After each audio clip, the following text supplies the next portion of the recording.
Iga Swiatek versus Amanda Anisimova is the final of Wimbledon for 2025. And both players have had different roads to get to this stage. Anisimova entered the tournament as number 13 seed and will take on Putin in the first round. There's no problem getting through in straights. 6-love, 6-love. In the second round, she take on Zarazua.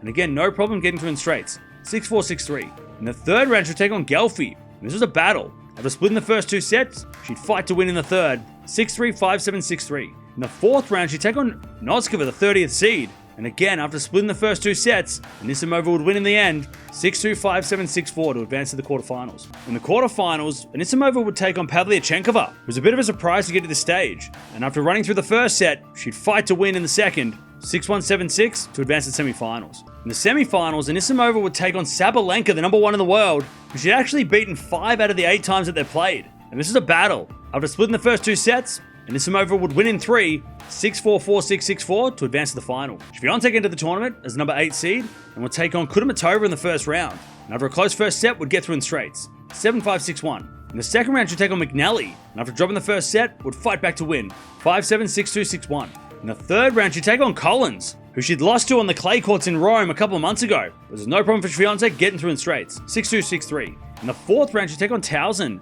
number 23 seed, who'd taken out Raducanu along the way. But again, no problem for Swiatek getting through in straights. 6-4, 6-1 to advance to the quarterfinals. In the quarterfinals, Swiatek would take on Samsonova, the 19th seed, who she'd never lost to before. And after a close second set, would get through in straights. 6-2, 7-5 to advance to the semifinals. In the semifinals, Swiatek would take on Bencic, who was unseeded and had just beaten Andreeva in the previous round. There's no problem for Swiatek getting through in straights. 6-2, 6-love to advance to the final. These two have actually never played before on the WTA, which is kind of strange because they've both been around and super relevant for the last 5 or 6 years. If Anisimova is going to win this one, she needs to keep it together. She did that really well against Sabalenka, but she's really got to keep it together and serve well, and also try and get that first set to try and calm the nerves down as quickly as she can. If Swiatek is going to win this one, she needs to be patient, as she has been in the last couple of matches. We know Anisimova has one of those big games that kind of give Swiatek problems, that Ostapenko, Sabalenka style of game. So Swiatek's got to be careful, also got to defend well as well, and serve well on her side if she is going to get the win.